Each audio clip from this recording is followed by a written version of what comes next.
Вот, кстати, есть еще заначка, наткнулся. Если кому интересно, это рядом возле руины Каслвуда. Ее можно легко пропустить, она не сильно заметна. То есть, что нужно сделать, просто в этом месте на карте, вот она, сама местность.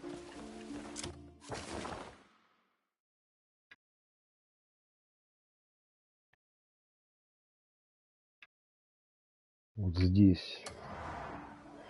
Просто подойти, запалить вот эти вот фонарные лампы. Огонь включить на одной и на второй. И вот здесь откроется решетка и будет сундучок.